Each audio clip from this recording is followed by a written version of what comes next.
வணக்கம், நான் பூபதி. இன்றைக்கி நம்மளோட ரேசி கேலிகிராஃபி சேனலில் ஒரு ஸ்டோரி பார்ப்போம். நம்ம தொடர்ச்சியாக இது மாதிரி இது முன்னாடி ஒரு 5 ஸ்டோரிஸ் நம்ம பார்த்துருக்கோம். இப்போ இது லாஸ்ட் ஸ்டோரி. நல்ல அற்புதமான ஒரு சிந்தனையை கொடுக்குற ஒரு ஸ்டோரி.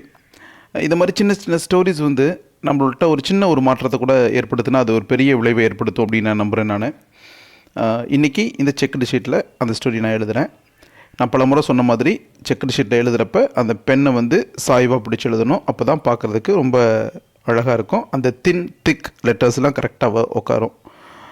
அதனால நம்ம நார்மலாக எப்பயும் பென் பிடிச்சி எழுதுகிறப்ப அந்த மாதிரி வராது. அதனால தான் நான் மறுபடியும் உங்களுக்கு சொல்லிகிட்ருக்கேன். நான் நல்ல அற்புதமான ஒரு சிந்தனை இது.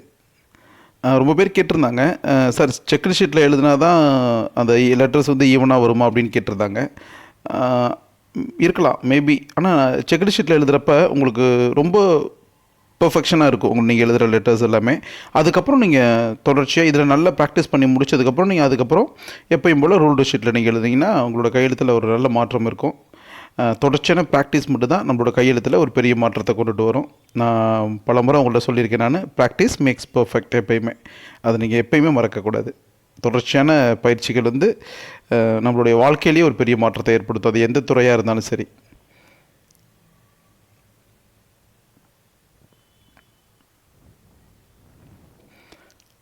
இந்த மாதிரி இப்போ நான் என் போடுறப்பெல்லாம் கொஞ்சம் கீழே லைட் சின்னதாக இழுத்து விட்டுரும் பார்த்தீங்கன்னா, அது பார்க்கறதுக்கு சும்மா கொஞ்சம் ஸ்டைலாக இருக்கும் அப்படின்றதுக்காக தான் நான் பண்ணுறேன். இதை பார்க்குற ஸ்டூடெண்ட்ஸ் இந்த மாதிரி ப்ராக்டிஸ் பண்ணக்கூடாது. ஏன்னா நீங்கள் எக்ஸாமில் இந்த மாதிரிலாம் எழுதுனா அது நல்லா இருக்காது. மற்றவங்க இந்த மாதிரி ப்ராக்டிஸ் பண்ணலாம். ஸ்டூடெண்ட்ஸ் நீங்கள் நார்மலாக எப்பயும் போல் எழுதுங்க. நீங்கள் அதுதான் சரியான வழியாக இருக்கும்னு நான் நினைக்கிறேன்.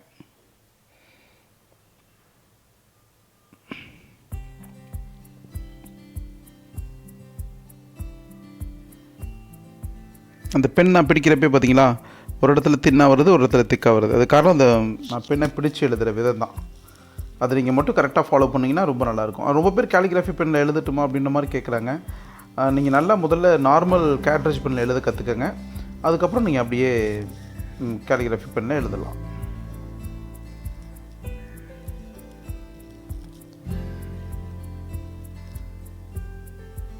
இந்த 6 ஸ்டோரியுமே நமக்கு வழங்கினது என்னுடைய அன்பு சகோதரி காயத்ரி அவர்கள் தான்.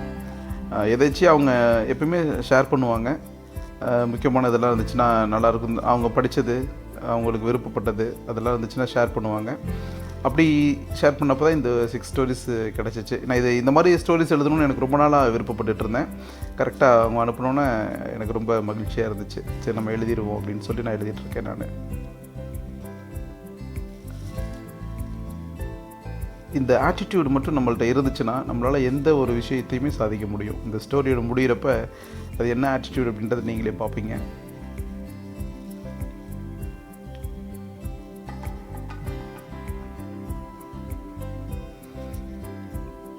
மனிதனுக்கு ஏற்படுற மனிதனுக்குள்ள தொடங்குகிற ஆட்டிடியூட் அவனோட வாழ்க்கையில் ஒரு பெரிய மாற்றத்தை உறுதியாக ஏற்படுத்தும். இன்றைக்கி இப்போ உயர்ந்த நிலையில் இருக்கிற எல்லாருமே ஏதோ ஒரு சின்ன ஆட்டிடியூடை தன்னோட வாழ்க்கையை முழுசும் கொண்டவங்களாக தான் இருக்கிறாங்க. அது எந்த துறையாக இருந்தாலும் சரி. இந்த இதில் ரொம்ப அற்புதமாக சொல்கிறார் பாருங்களேன். I am not 80 years old. நான் 80 வயசுக்காரன் கிடையாது. I am sweet 16. எனக்கு 16 தான். ஆனால் 64 years ஆஃப் எக்ஸ்பீரியன்ஸ். எவ்வளோ அற்புதமான ஒரு ஆட்டிடியூட் பாருங்களேன். இந்த மாதிரி ஆட்டிடியூட் நம்மளுடைய வாழ்க்கையில் நம்மளுடைய மனசில் தோன்றப்ப நம்மளுடைய வாழ்க்கையிலையும் ஒரு பெரிய மாற்றம் உறுதியாக ஏற்படும். பாசிட்டிவ் திங்கிங் தான் பாசிட்டிவ் லைஃப்பை கொடுக்கும். நான் பல முறை சொல்லியிருக்கேன். நான் இந்த சேனல் உங்களுக்கு பிடிச்சிருந்துச்சுன்னா உங்கள் நண்பர்களுக்கு நீங்கள் ஷேர் பண்ணுங்கள், லைக் பண்ணுங்கள், கமெண்ட் பண்ணுங்கள். கேலிகிராஃபி கற்றுக்கணும்னு ஆர்வத்தோடு இருக்கிற ஒரு குழந்தைக்கு இந்த சேனல் சென்றடைஞ்சிச்சுன்னா அதுதான் இந்த சேனலுடைய ஆக சிறந்த வெற்றியை நான் பார்க்குறேன். நான் அந்த வெற்றி உங்கள் மூலமாக சாத்தியப்படணும். நிறைய நண்பர்கள் எனக்கு தொடர்பு கொள்கிறாங்க, சார் என்னுடைய கையில் ரொம்ப அழகாக இருக்குது, நான் உங்களுடைய சேனலை பார்த்து நான் ப்ராக்டிஸ் பண்ணுறேன்னு சொல்கிறப்பலாம் கேட்குறப்ப ரொம்ப மகிழ்ச்சியாக இருக்குது. நான் என்னுடைய மிகப்பெரிய கனவே இந்த கேலிகிராஃபின்றதை ஒரு பெரிய இயக்கமாக மாற்றணும். அப்படி தான் என்னுடைய மிகப்பெரிய கனவு. அந்த கனவை நோக்கி தான் நான் பயணப்பட்டுருக்கேன். கண்டிப்பாக அது ஒரு நாள் நிறைவேறும். அதுக்கு முழு ஆதரவு நீங்கள் கொடுக்கணும் அப்படின்னு நான் இந்த நேரத்தில் கேட்டுக்கிறேன்.